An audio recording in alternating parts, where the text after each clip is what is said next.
Welcome everyone to this presentation of our ongoing series of the Going Native Garden Tour, virtual garden visits and chats with owners. This is a presentation of the California Native Plant Society Santa Clara Valley chapter.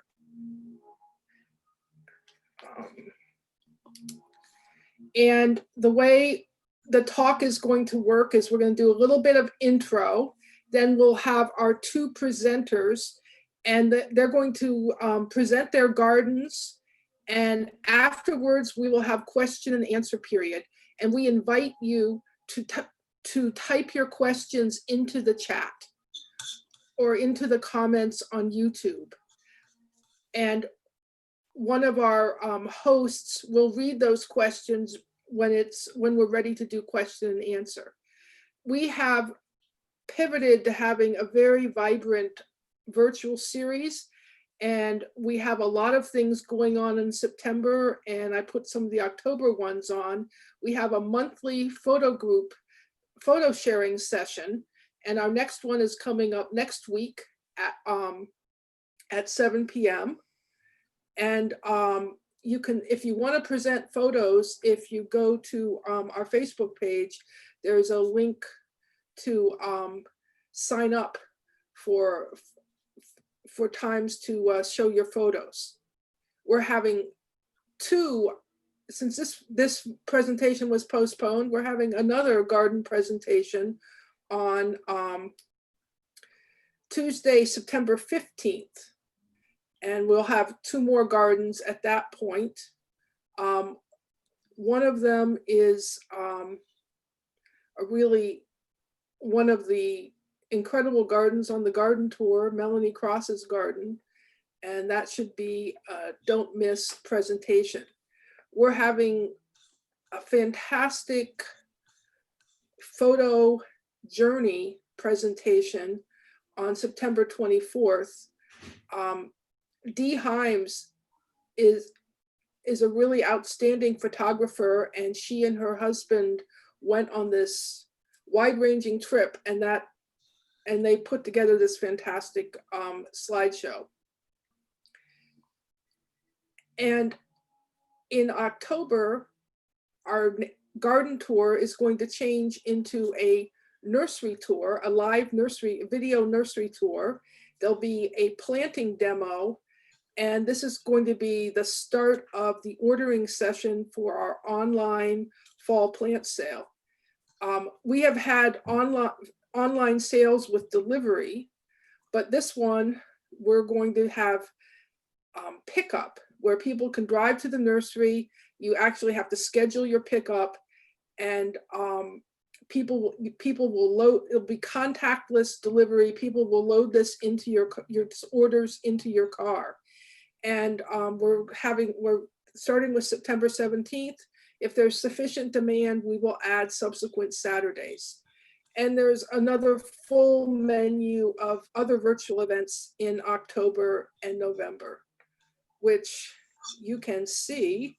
Well, first of all, let me show you more about the plant sale. So here's our poster, our tradition of having a poster designed by Jean Struthers. And so until October 10th, you can order plants and they will be delivered. After that, from October 10th until the end of October, plants will be scheduled for pickup. And our online ordering system is available at that website, and you don't need to write this down because it's all available on.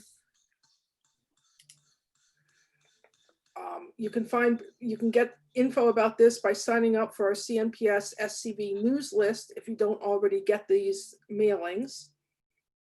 And also our website is cnps-scv.org. And we have a Facebook page, and we're on Meetup. And we've been having a lot of virtual talks. You may have seen a number of the same hosts. And we have people who help us with questions, and we'd love to get some more help for this new virtual world. So if you're interested in hosting,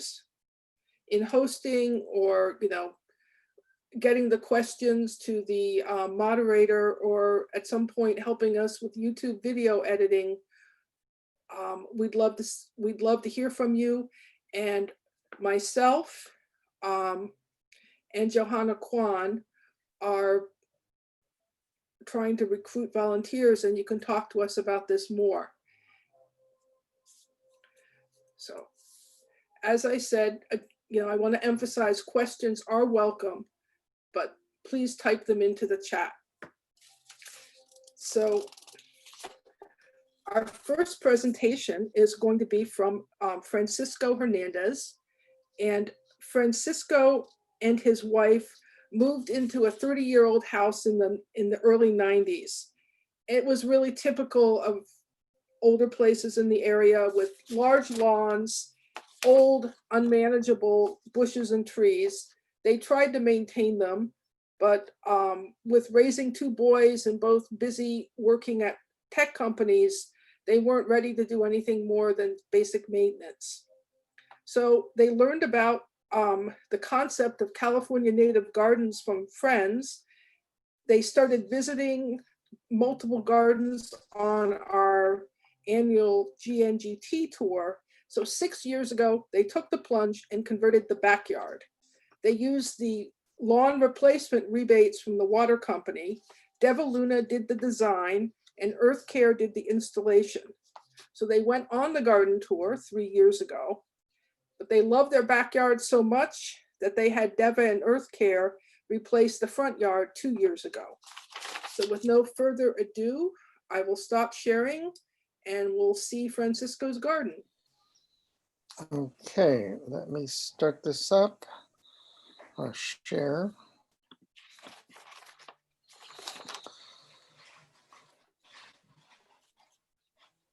Okay.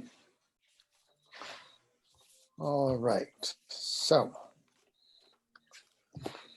can everybody hear me? Yes? Okay, I'll start. Yes, you're good. Okay, all right. So we'll start. So as Madeline said, we redid our whole backyard, and most of the plants that we had were 1 and 5 gallon plants. Of course, the large majority were 1 gallon. But one of the things that we were fortunate also is to have planted just prior to a very rainy season, and so everything started to grow fairly quickly. What I'm showing here is the Catalina cherry. We planted 3 of them because we wanted to create some sort of break, some sort of cover from the fence that you see here. Now this one that you see here is actually a 12-foot plant. The other 2 were not as what do you call it, as big, but this one ended up growing pretty fast. Okay, all right, so there you go. So this is the leaf for the Catalina cherry. You can see it's very spiky, and the edges and all, so that you do have to make sure you cut it back if you're going to move anywhere around it. This shows the taller of the 3 at 12 feet. Just to the left, you'll see one of the smaller ones. It has little cherries that I guess start at the beginning of the year. This is around April. As you can see at this point, they're just still starting and they're green. And by about now, this time, they're a nice, vibrant red. I understand that you can eat these. It's very sweet, sweet with a bitter taste. So that's the Catalina cherry. Here what you see is a St. Catherine's lace. St. Catherine's lace has white flowers. It has like a canopy, you know, its branches grow out from the trunk and it creates this canopy of white flowers. Unfortunately, I don't have a picture of it when it was blooming. This is, what do you call it? Sulfur buckwheat, and it's low growing, about maybe 6 to 8 inches, but it tends to keep its flowers for quite a while. This is again like in April, and we still have a little bit of it out there, although it tends to go a little brownish after a while. This is a Cleveland sage. And here's another shot of the same Cleveland sage. It's a perennial. It's very fragrant. It's a deep blue to purple purple flowers. It's just a purple sage. And there's another view of the same purple sage. And here's another view again. We actually had problems with this one. The very first year, we got to about maybe 3 branches that were only about maybe 8 to 10 inches long. We thought we were going to lose it. The thing that we did a little different was that we added a little bit more watering to it. I think the emitter was a little far away from it, and so when we repositioned it, it just seemed to be the thing to do. This is a toyon. Toyon is a shrub. I guess it can grow pretty tall also. We also like it because it covered a part of the backyard that we didn't redo, and we wanted to make sure that it would block its view. It also has like a red berry for fruit, and that actually came out. I think that comes out also like in April, but you don't see it here. Yeah, another view of the same toyon. And this is a closer view of the toyon, and you can see some of the green fruit. You know, it's just starting. Okay, this is a beech aster. We love this because it does spread a little, but it can be very, very well controlled. It has a very nice green and deep green petals or leaves, I'm sorry. And we have this in about 5 or 6 places around the yard. Let's see, this is a brittle bush. I think you have to either cut it back and shape it, otherwise it looks a little bit wild, but we sort of like the wildness of it. And, you know, the yellow petals, yellow flowers going all over the place. So here's another view of the same brittle bush. And here's a California buckwheat.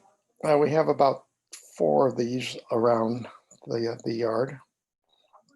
This one I think was getting a little bit too much water, so we had to change the watering to save it. And here's another view of it. It can be cut back almost to a nub. I mean, just to a very small size, and it's amazing. You know, within the season, it just grows back, and it goes from maybe a 6-inch diameter plant to maybe about a 3-foot diameter plant. And here's fuchsia, California fuchsia. There you see it again in the lower right. Very pretty plant. Oops. Okay. Yeah, a little bit more of the same. And this is Wayne's. This one is called the Wayne's Silver Fuchsia.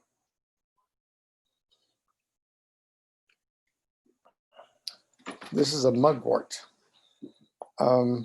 This is one that, this is a plant that if you not careful, it spread. As you can see at the lower right, that's a shoot from the same plant. Only the runner is underneath the bark.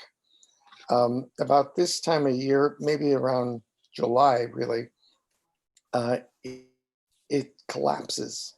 It's a really nice tall plant, but then, like I said, in July it collapses, and then it's a fairly ugly plant. We just cut it back to a few small branches, and then next year, it comes back and it goes, like I said, it spreads all over the place, and you just have to be very careful with it. And that's a grass that we have. It's a native grass. It really looks very nice when you don't have dogs that can sit on it. We have two dogs, and they love to lay on it. Otherwise, it would be, all puffy and much nicer looking. But we don't care. That's what it's for. It's just to be enjoyed, in this case by our pups.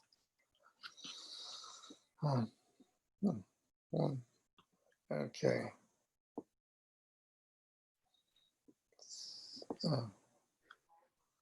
How can I make this move? Okay. Sorry, a little bit of trouble here.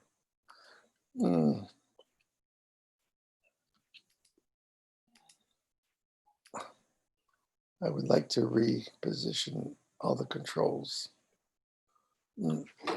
Okay. This is a silver tassel.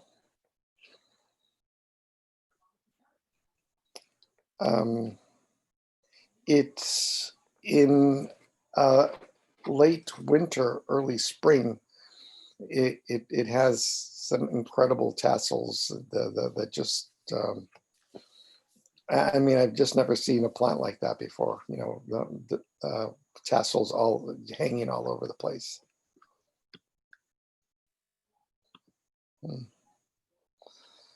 And there's another view of the tassel. You can see one right there. And there's some coyote mint. There's a closer look of the coyote mint. That we did have a little bit of in the front, that because the watering scheme had just been set up incorrectly, we did end up losing a couple, and so you can't water it too much. There's a closer look. And there's Dara's choice. And there's some deer grass. These are very little maintenance. And some of the yarrow right here on the right. It was supposed to be a dwarf yarrow, but I think they gave me the wrong one. So it's a lot taller than I expected it to be. There's more of the same. There's some yarrow and there's some penstemon. We at first had a problem growing penstemon in this area, and then it turned out, so then somebody told us that if you make a mound, then the water will run off and it won't collect as easily and give the roots some breathing room. It's a little bit, another view. And there's Wayne's. There's a fuchsia in front.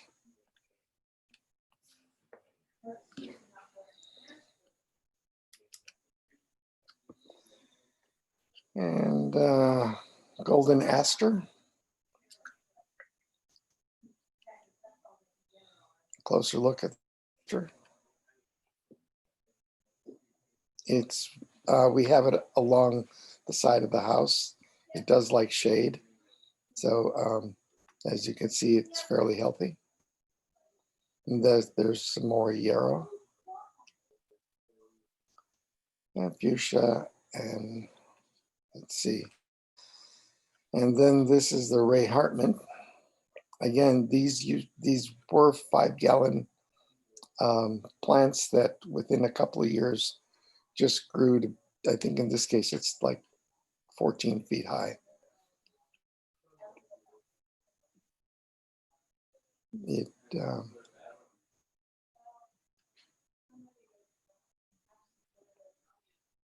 more of the same. No, actually, this is a lemonade berry. Another view of the lemonade berry. Closer look.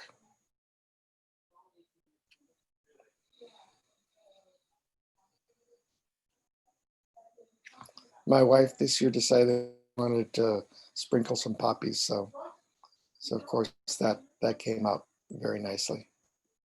And we have some non-natives, which are lemon trees and orange trees. This is one of the orange trees, and of course this is called the Clara orange, which we first saw at Costco. Not the tree, but the fruit. Loved it so much, and so we had to plant it. And you can see the bougainvillea at the back. And there's a lemon tree. More lemon trees. Another view of the same. And looking back towards the Catalina cherry. Just a view of how everything looks put together.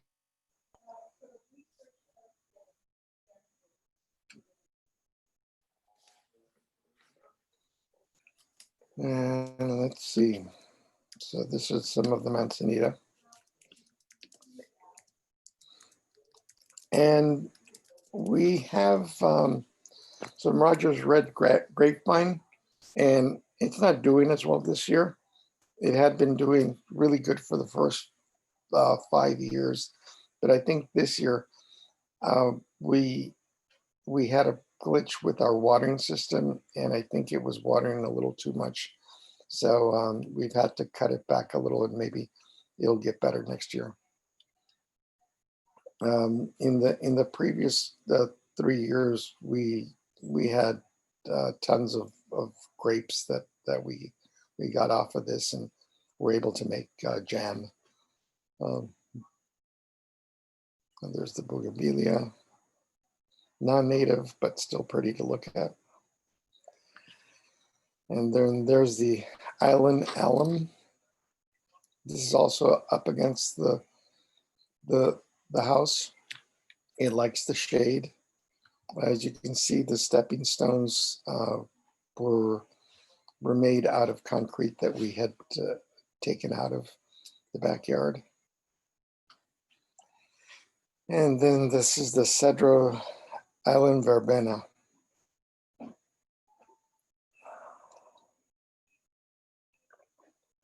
And that's only 3 plants that are surrounding that fountain. And this is our planter box for our vegetables.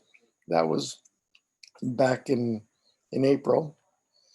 And And now these are cherry tomatoes, and these are regular tomatoes in the planter box. And that's all I have.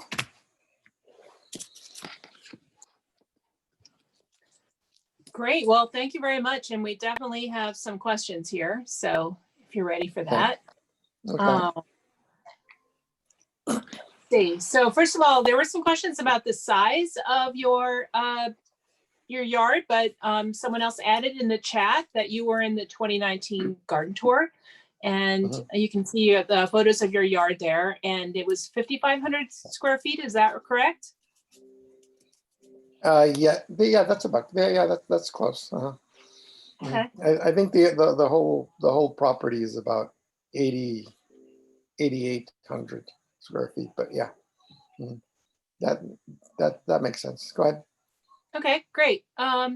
So let's see. So I actually had a question because the cherry looks to me like a holly leaf cherry and not the subspecies myself that I think I also have, which is the Catalina cherry. So I'm just wondering, because I guess there's some variability in terms of their leaves, whether they're spiky or not. So the more local one, of course, is the holly leaf cherry. I have to say also, it looks just like my holly leaf cherry. So I'm wondering if they gave you the wrong identification. They're really close. I mean, is it? Well, I mean, yeah, that's the information that we were given. That's what's on the plans. That's what we have some little tags, name tags for them, and that's what we've always thought they were. They're pretty close, actually. They look very similar, especially the fruit. So, great. So they're just from two different Channel Islands. That's the difference.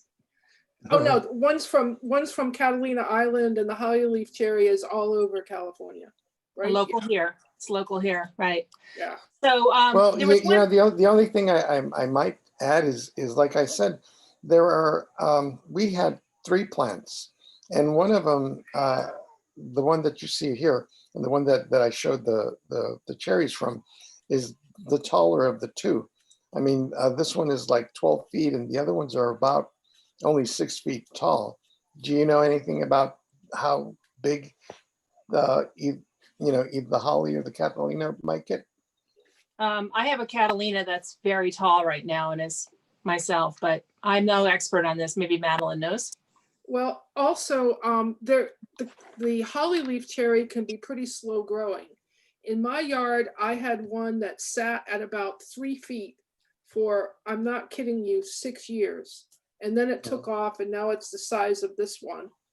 So yours could be, I mean, that's one of the knocks against them in gardens, is that they sometimes are very slow growing. So your other ones may catch up. But both the Catalina and the holly leaf cherry can get big, and they both can be sheared to any size you want. Okay. If you wanted to make topiary out of this, you could do it. Great. Well, can you eat the cherries off of the other one? Yeah. The holly? Okay. They're both coyotes like them. Let's just say that. I don't know if I've eaten too many. So there was a question about the amount of landscaping you had done, but I think we just addressed that with the 5,000 or so. Was that correct about that? Yeah. Okay, great. And there was one that you increased the water on that was that improved it a lot. I'm not sure if that was the sage you mentioned, the purple sage. Yes, it was the purple. Well, I didn't increase. Well, I guess in the end, it really is the same thing. The emitter was a little far away. And so, we brought it up a little closer, and that seemed to help. Great. So we had a question about toyon. We just got a toyon planted in our yard in July, pretty tiny, but as you said, will come up in April. So I think they'll grow a lot over the winter. Right. And the one that I have right now is only about maybe 5 feet tall, but I remember going to Madeline's side yard, and she had one that was much taller than that. Right. We had a question. Great. So we had a question about replanting California fuchsia from a pot. And I'm not sure about that. Madeline, do you have thoughts about that? Or do you also, Francisco? I haven't replanted, so I don't have any experience on that. Okay. We had a comment that the backyard looks like a resort. I just want to sip iced tea there. So that's from Madeline. Actually, I see that. And she has a nice yard. I had a question about your yard. How often do you add fresh bark / mulch to the garden? Do you do that every winter? No, what we did was, in fact, wasn't until this, I think it was last year around this time, was the first time that we added the bark. And so that had been 5 years. So 5 years Okay. later. Yeah. And What kind in of- our case, we actually, I did it myself since I was retired. And I think I added too much too. So that now that I added too much, I won't need to do it for another 10 years. it breaks down slowly. It said there was a question asking to clarify what kind of allium you had. You said you had an allium there, an onion.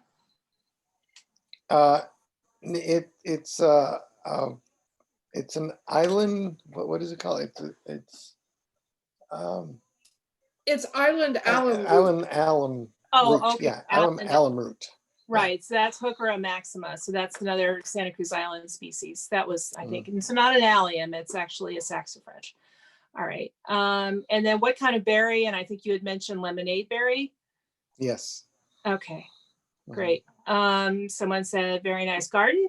Yellow yarrow is non-native Echolea filipendulina, I think. So I'm just passing that on. Okay. And there was some question. Okay, so I'm going to go back, and someone had asked about lupins, how to prevent caterpillars. This may not be a question from you, Francisco. This may be a general question, which has been answered somewhat in the chat. But how to prevent caterpillars from attacking my lupins. And then there were some responses that you can keep the slugs away when they're little. They can take care of themselves after a while. And actually, you're inviting beneficial insects to your yard if you have caterpillars showing up. So I'm not sure if this has anything to do with your talk. Do you have any thoughts about that? No, I don't know much about that. All I can tell you is that since we planted our vegetable garden, I do hear a lot more crickets at night. Oh, So, okay. but I have seen a little bit of damage, but the plants have so much fruit that they really don't impact the plant that much. Good. Okay. And Judy, then we have about the lupin. Mhm. I have a number of lupin that reseed in my yard. The spring blooming lupins used to get eaten very much by snails and slugs. But since the drought, the drought seemed to kill off a lot of the population of snails and slugs. And now I have enough lupin that they can't stop them all. I have the bush lupin that comes up, that's a more late spring, early summer one, and that will get a lot of caterpillars. But when it gets really a lot of caterpillars, I just cut it down and wait till next year. Because anyway, that's my take on lupin and caterpillars. Well, I'm going to change the subject just slightly. I think one thing that I didn't mention, since we have had this backyard, I mean, we see at least 3 or 4 different hummingbirds. We have seen butterflies. We have seen so many other species of birds coming to the backyard, and of course the toyon. They love the fruit on the toyon. Yeah, I mean it's real nice. Sometimes you just look out the window and see what's out there. Yeah. Yes, I think a lot of us who have native gardens enjoy that aspect of them very much. And so we have one more question. I think that's for this, is that do you water by hand or do you have irrigation set up? We have irrigation set up. Drip irrigation? And so we have irrigation. Right. And we do have a service that comes in like once every 8 months or so. And they go through and check, excuse me, to make sure that we're, how well the irrigation is doing. And they may adjust a little bit the irrigation. So Good to know. Yep. I had a question also. Whether the holly leaf cherries themselves are edible, either that or the Catalina. I think we sort of addressed that, but in my experience, the crows enjoy them. And I know coyotes enjoy them, but I haven't eaten too many myself. If you haven't ever tried one, they're almost all pit. They have a thin skin of a bit of flesh on them. So is that your experience as well? Yes, and I understand that. I don't know how to do this, but you can condition the pits. You can eat the pits if you condition them to remove the arsenic part of the pit. Cyanide. Yeah. The cyanide, If you- cyanide. Yeah. If you read Tending the Wild by I forget Tending the Wild, I forget the author's name, but she goes into Cat Anderson. She documents a lot of native practices for eating different plants, and they took the kernels out of the pits and leached them in water to remove the cyanide and ground them into flour, which is an amazing amount of work. Right. Yeah, we haven't done that. And there's a question about how I have the native cherry trees if you don't eat the cherries. Because the wildlife enjoys them. They're good trees. What do you think, Francisco? Why not have a regular cherry Exactly. tree? I mean, at first, for us, it was the fact that, I mean, we did want this to cover our fence, but I mean, as a native gardener, I mean, you want to bring in, the wildlife and fortunately for us, we don't live in the hills, so we don't have to worry about deer or that kind of wildlife. I mean, just the birds, whatever. That's what we're looking for. Great. And on Cowscape, I looked up for my cherry, and I think it's true. Well, certainly true for hollyleaf cherry, probably also for Catalina cherry. There's a lot of butterfly and moth species that use it as a host plant. It's also green all year, can be cut to any size. It's a really adaptable, basically very large shrub or small tree, and it always looks good. Yeah. Yeah, I like the shininess of its leaves. Yeah, it always seems to hold that shininess. Not sure what our timing is, Madeline, but we had one. Francisco, were you talking about making jelly out of Rogers Red, or was that Madeline? Because I know. I was. Okay. If we had probably about 40 five-gallon buckets of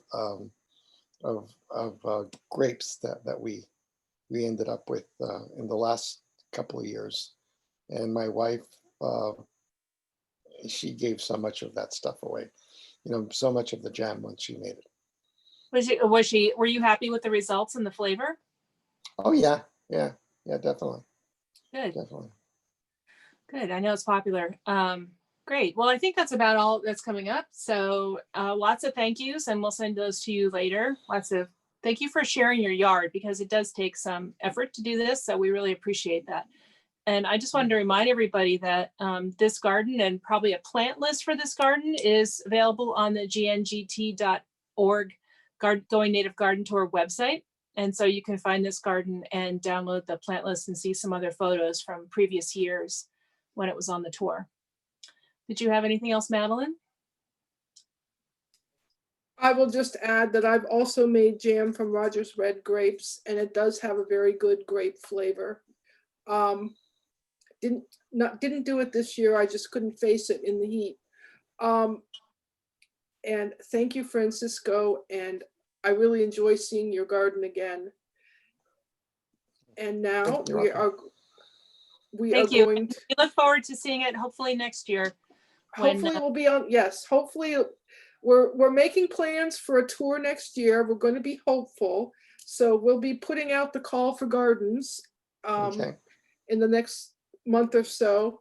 We're going to be hopeful. that Great. next spring will work, but because we can't plan it on a dime. We can cancel like we had to do this year if the public health doesn't allow it, but if there's a chance of having it, we have to start, our committee is going to be organizing it, starting the organization soon.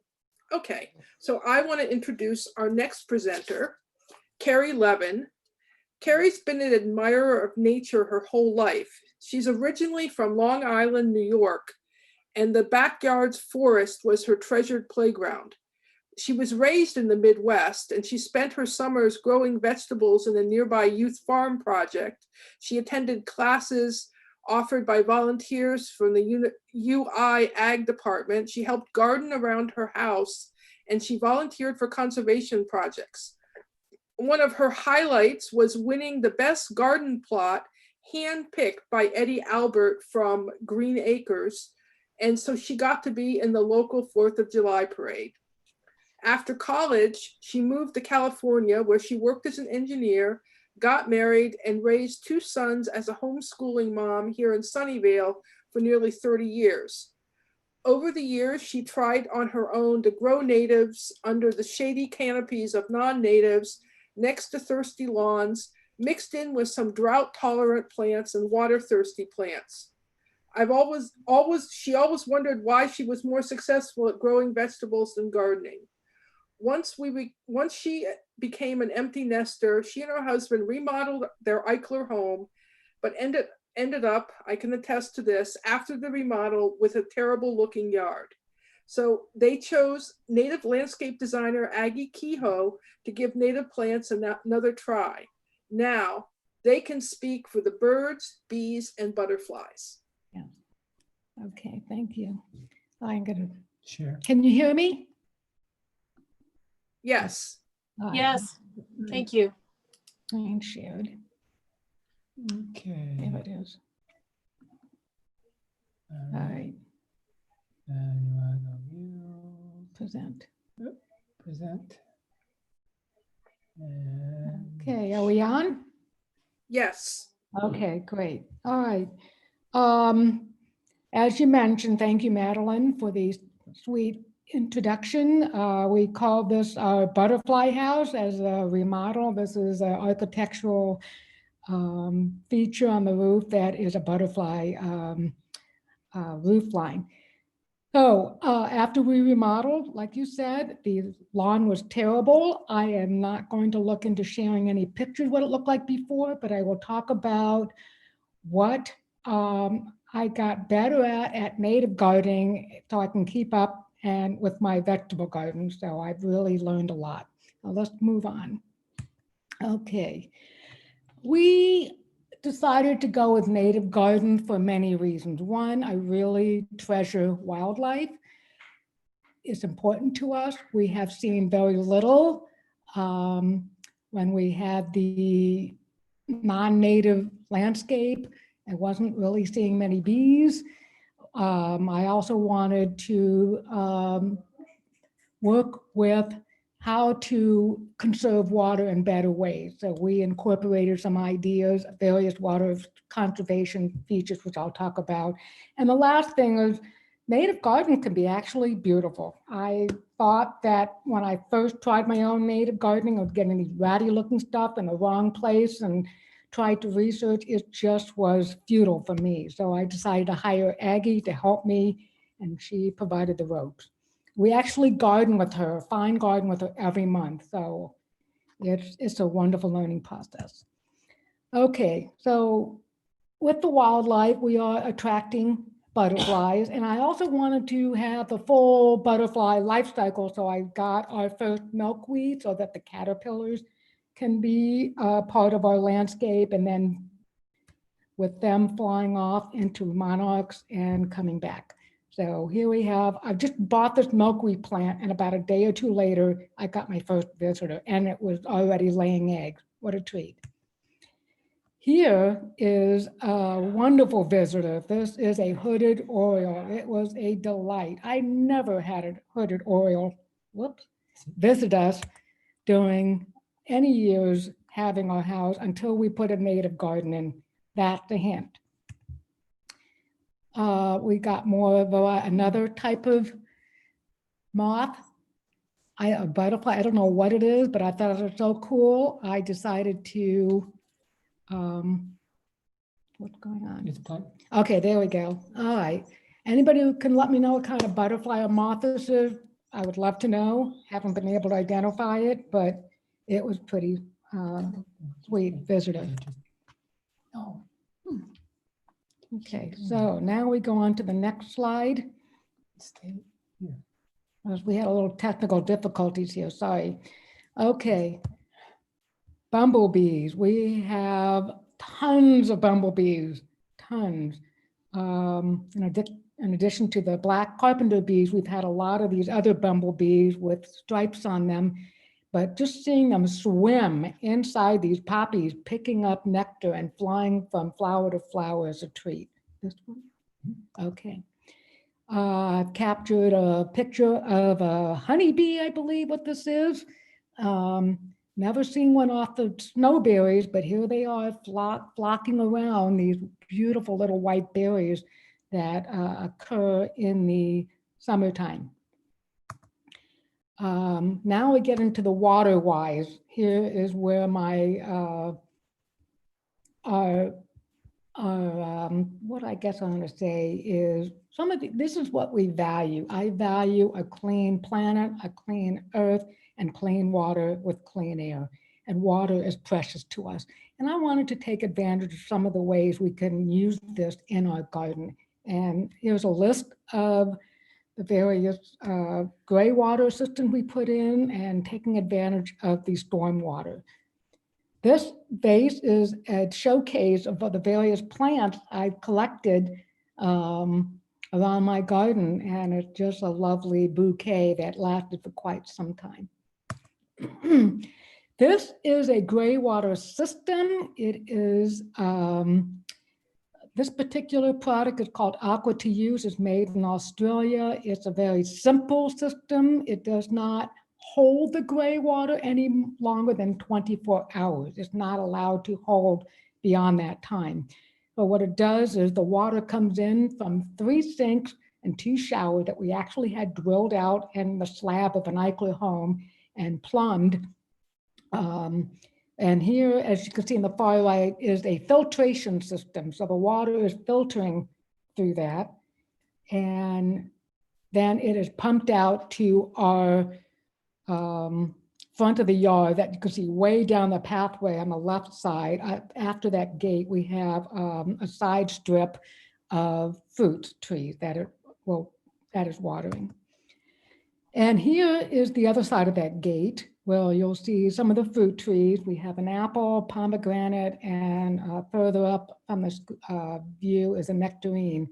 But what's also benefiting are these blue-eyed grasses that's nearby. And in the back wall, we have that gate fence is golden currant that is working its way up along being a espalier. We've also incorporated laundry and landscape. With here, you have to have images on above your washer or dryer, and then you have on the right part where there's exhaust valve, and then further down is a handle that goes up or down. You have to display all that, and it either goes to sewer, which if you use bleach or powder detergents or anything that's not eco-friendly goes to sewer, or you bring it, that which is in the up position, down position to go to the landscape. Here's the other side of the line where the first of a series of gray water outlets. And right here we have a red scarlet monkey flower, and nearby, you can't see it, is a common rush. All this is under the canopy of an orange tree that's benefiting from this watering. And you can see a straight down top view of this outlet is a 1-inch diameter. You cannot use drip because all the lint and mostly lint that comes out will be clogged. So it's very important to have a wide enough irrigation drip source. this drip line, or I'm sorry, the irrigation is all the way to the back of the property, about 25 feet.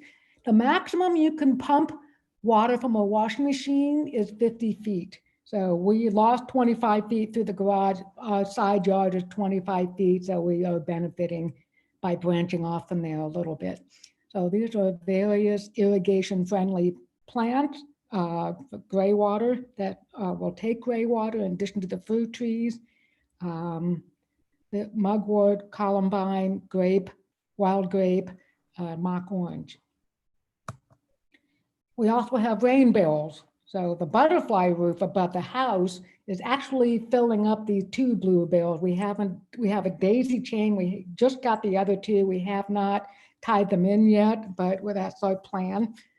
So we use this water, as you can see, a hose coming out of it all the way across to the gate beyond, and it actually soaks trees. And also I hand water a lot of the new plants around the property. We have a 3-year-old landscape property. We're about 95% native. But these I have gotten propagated some of these seedlings for various grasses, some non-native that kept popping up from my previous yard, as you see the lamb's ears, so forth. Anyways, the propagation, and I can see I have a ton of plants and be able to gift them. If we have the actual tour, I would have gifted these to a couple of attendees, but that will be another year. All right, the downspouts are diverted. All the downspouts are diverted to the front of our property through these rain chains instead of a downspout, as you can see in the right picture. It is going down to a drain, which then is 4 feet below and comes up to the dry creek, and then it is soaked through the underground, keeping the water to nourish the landscaping, both all the front. I have 2 parts of my front house, the right side and the left side if you face it, but we have all the downspout done that way. So you can see the dry creek and the shade-loving snow canyon iris, or canyon snow iris, blue-eyed grass, the Cleveland sage, so forth. And the last, for the native gardening, we found beauty, lots of beauty. But in order to get to beauty, you have to get rid of some of the ugly stuff. We had a concrete parking strip. We took all that concrete out, cut it up, and put it in the backyard, as you see on the right side, so that you can have some space between them, allow water to drain and soak into the ground, rather than all of it where it used to be drained off to the street, to the stream. So it's all repurposed concrete. And you can see the front upper left corner where all with the parking strip was all concrete. Now we installed these plants, starting with the buckwheat, the California buckwheat. This is summertime on the white plant in the upper corner here on the left side. That is summertime with the snapdragon in the front. And to the right of it, it is the springtime when it was flowering. So I'm getting color throughout the year. And this foothill pentament is just a delight. Having this parking strip going from an ugly to this beauty has been rewarding. And here's an overview of the various changes we made to our house with the pavers spaced out, the irrigation on the left and right sides of the property where the downspouts are soaking up into the middle of the yard. We had, right after the remodel, some trees that did not fare well. The black pine on the left was dying, and the giant eucalyptus had lost quite a few limbs. And what was left was going to fall on the house, so it was time to take them down. The pile, you see, that is a result of 3 trees mulched up, and we spread it throughout the property. That's about 10 cubic yards, as they say, that filled up that truck. And everything was planted. We had plenty of mulch from all this stuff. So One thing I want to point out is underneath all this mulch, we put in sheet mulching. The front yard was mostly paper, landscape paper. In the backyard, we did ourselves about 1 or 2 years later. We used cardboard boxes, flattened out, overlapped at the seams, took all the tape off, no white or any colors, and very little print. So that was, but it made a nice difference. And compared to my neighbor who used black plastic, I get far less weed than they do with the black plastic, and it looks better. Again, here's some images after the planting. So the senses, I was so touched by the various gifts these native plants offer. You know, there's just so much fragrance and beneficial insects that are attracted. This hummingbird sage, watching the hummingbirds come and feed off of them. But they have this lovely little scent. It is sticky, but the hummingbirds love it. We have a Cleveland sage. It's a Winifred Gilman. It's beautiful large bush. This is one of my favorite plants. As soon as I step outside the house, the fragrance is right there. It's just wonderful. Close-up images of them. You can use them for cooking and also baking. So also, I take the plants, let me go back.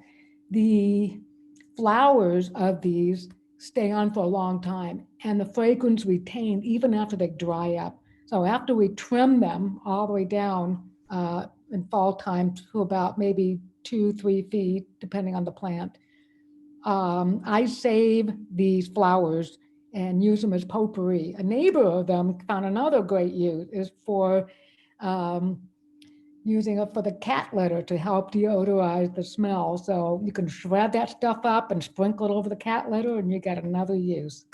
Thanks, Mother Nature. And of course, the beautiful visual feast for the eyes with the Iris Douglas on the left is a shade-loving plant that is planted underneath the Toyon and a snowberry. To the right is a Tilden Park 9-bark. It is a lovely treat to see in the springtime. It does have a short blooming season, but the leaves retain green all year round. These are just lovely little pieces, little flowers that look like cauliflower. So it's just fun to, and I'm training it along the trellis against the fence. Of course, mourning doves come and go. I'm seeing a lot more of them cooing and jumping into the bird bath that I created out of 2 pots inverted and then a big dish on top. And this is all with the red flowered buckwheats with a western redbud. That was a summer image of our garden. The mugwort, Francesco mentioned about them, and I call this area Hogwarts. I just love the look of them, and he did mention they fall over, so this is the first year I've had them. They were brand new little 1-gallon pot, a few inches high, and they just grow fast. So they have a nice scent, and when you just rub against the leaves and just kind of have a nice aroma. And then the benefits all year round that native gardening has. I love Dudleya. This is just a fun, bright green Dudleya that you can find in a pot. I have another Dudleya in the backyard that's also potted, and just giving water as they come and go with my water bottle, just dump the leftovers, happy with it. Okay, so again, the year round, the one on the left is spring, my western redbud, as you saw earlier with the leaves on. In the springtime, you can see the pink, the purple flowers. So, and the poppy bloom, and then the valley violet ceanothus is just complementing. Notice the green lush of plants. Those are the red flowered buckwheats, and to the right, they now take over the yard after I mowed down the poppies. And so I have these buckwheats that are continuing blooming all throughout the summer. They're pretty brown now, but I keep them on. the birds tend to like them. Okay, all right. These are the island alamute. I love the looks of them throughout the early spring as they're blooming. I leave them on when they're dry. I like the looks of them, and then when we gotta whack them down, they tend to retain the green foliage throughout the year. Just very nice, lacy looking green leaf that I really appreciate. All right. The year-round look, here's the spring. I'm in front of my yard with the deer grass. We got the poppies, the blue-eyed grass on the left. I have a California honeysuckle in the back. Also bordering are the skylark ceanothus. On the far, you can't see them in the left side, but the right side, they're very young. I've had trouble with them. I think it's too dog friendly of a neighborhood. So I think the dogs are causing problems with them. So neighbor is using the pomegranate leaves with sharp poker, and that keeps them away from that part where the ceanothus is pretty sensitive, as well as the manzanita that's also lined up in front of the deer grass in the summertime. All right, I have this snowberry in the springtime where the green lush foliage is, but the toy on the back, as you see, has these lovely red berries. In the summertime, these snowberries do their own bloom, and these white berries really attract quite a few of the birds and the bees. This little western red bud, columbine, has sprouted, but this little wild grape behind, it is like 12 inches high at the time. By the end, that was planted way back in February, March, I believe. Look how on the right side, this thing has taken off and it is happy. I'm looking forward to seeing where this takes us. We decided to convert our meadow in the back to a calyx panza meadow. So we had 90 plugs plus a couple of smattering of 1 gallon calyx panza that we put in. And we did all this ourselves. It was a big job, but it was really fun to do. And then you can see various phases of it. The lower right corner, you can see how much that has grown in about 6-7 months. So I'm looking forward to seeing where this takes us in a year with this meadow. Oh, the centerpiece in the back is our valley oak. That's also a relatively fast growing. All the 3 oaks we have a live oak, a coast live oak. This is a valley oak. We also have a blue oak, and the blue oak is in the parking strip. We have the coast live oak in the front by the deer grass, and this one is the fastest growing. So I'm looking forward. It'll be a while before it provides significant shade, but it's taking off nicely. We have the alamute, which is different from island alamute. So the alamute is the pink tip flowers, old La Rochette in this case. The what else do we have here? To the left and to either side of the alamute are coffeeberry. Here's another picture of our meadow with the alamute in the back, the coffeeberry, and you see the oak tree, and these are all growing. You have some common rush.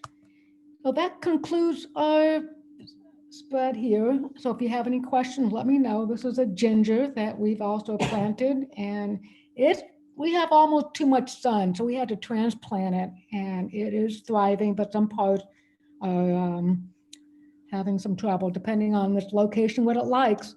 But it does really need more water and more shade than we're able to. So I'm hoping we can, we put some shade over in the summertime to prevent leaf burn, but it's a lovely plant. So that's it.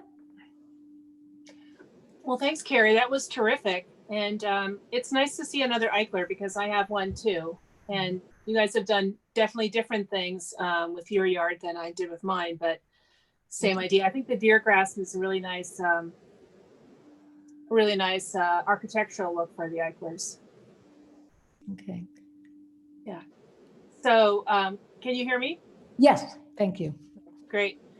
So we had a question about seeing the butterfly slide again, and I was just going to suggest that if you can take a screen grab of that and enlarge it, that would actually probably be good for identification. So Which one? the butterfly that was flying around. Oh, Oh, Yeah, so maybe that at the end or something, but we have lots of thank you and kudos for all your water management setup. So saving a little water like that is getting some recognition from our audience here. And I had a question. What about the magnolia in the parking strip? It doesn't look super happy. Do you have plans to replace it? I'd love to replace it. To my understanding, the city of Sunnyvale might be challenging me in getting that replaced. If you, I've had several people look at it and the master gardeners, and they say it's too healthy looking. So one down the street is termite infested, but the city won't remove it. So they have to fight that. You have any suggestions? I'm open because I hate that plant. It takes an hour to a week at least to pick up the leaves alone. It's frustrating. So Oh, well, okay. Well, we'll see what happens with that one, I guess. yeah. So did you have to change what soaps or shampoos you used with this system? soaps and shampoos. Yes. Oh yes, definitely. That these bar soap need to be really low, if not no salt. So The top three ingredients, I try to avoid salt. There's a lot of sodium, something, I avoid it. The shampoos, I don't use very much. And I haven't been switching over to more of the eco-friendly ones. It seems like they're thriving with my shampoo that I've been using from the salon. So I still get tasty food. And when I tell people it's the gray water, they're not dropping their jaws, but they comment how tasty the food is. So it's amazing how much frustration it gets Pretty through. well.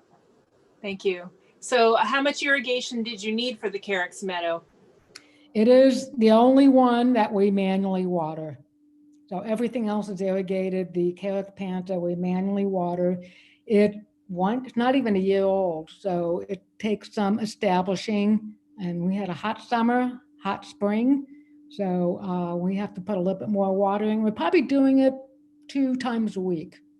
2 times a month, not a week. The Carex panta? Yeah, twice a month. Oh, weekly. Okay. Weekly. I mean, once it gets well established, it would be more like 1 or 2 times a month. But right now it needs a little bit more water. Just for a few minutes when you water it. Yes. Yes.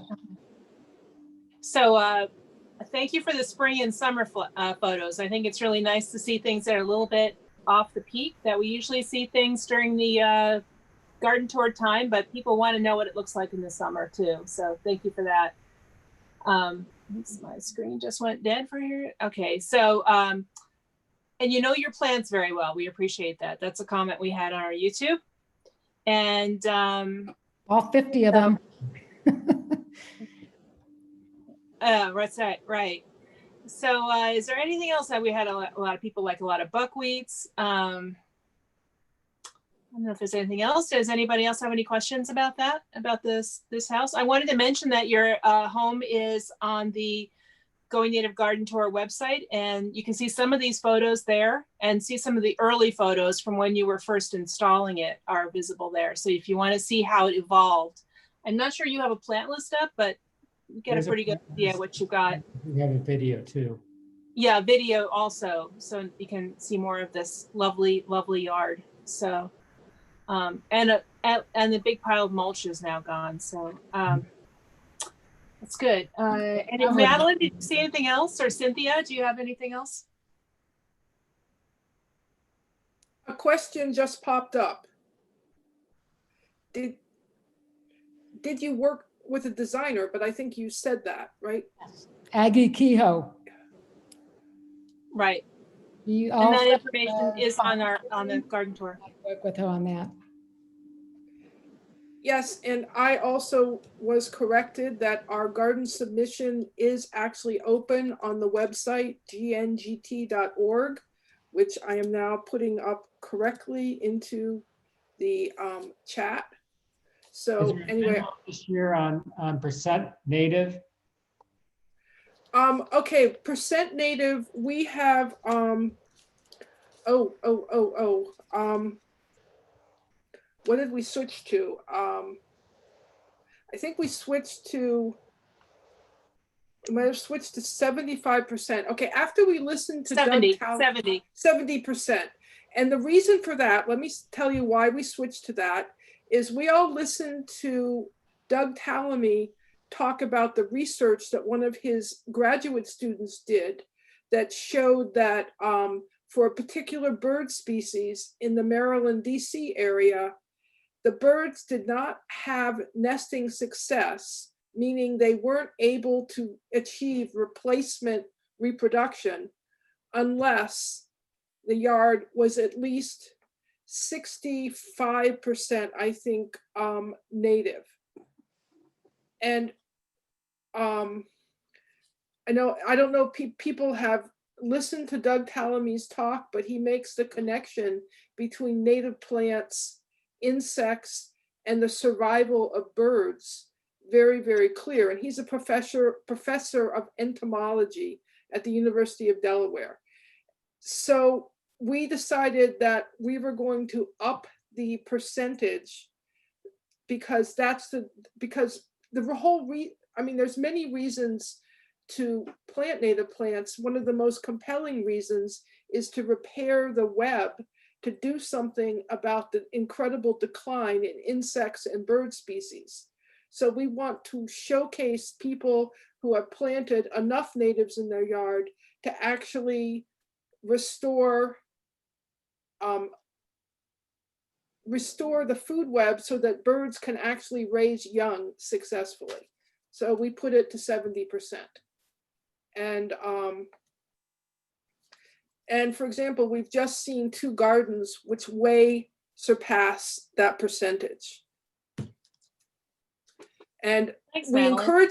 encourage people to start small, but we just want, if you're going to be on the tour, we want, because replacing any non-native plant with a native plant is a win. But for the tour, we want to show people the level where you need to be to really encourage wildlife diversity. I'm sorry, I'm a passionate native gardener. And I want to thank Carrie and Francisco for sharing your lovely gardens. And don't forget cnps.scv.org for all of our upcoming talks, or go to our Facebook page.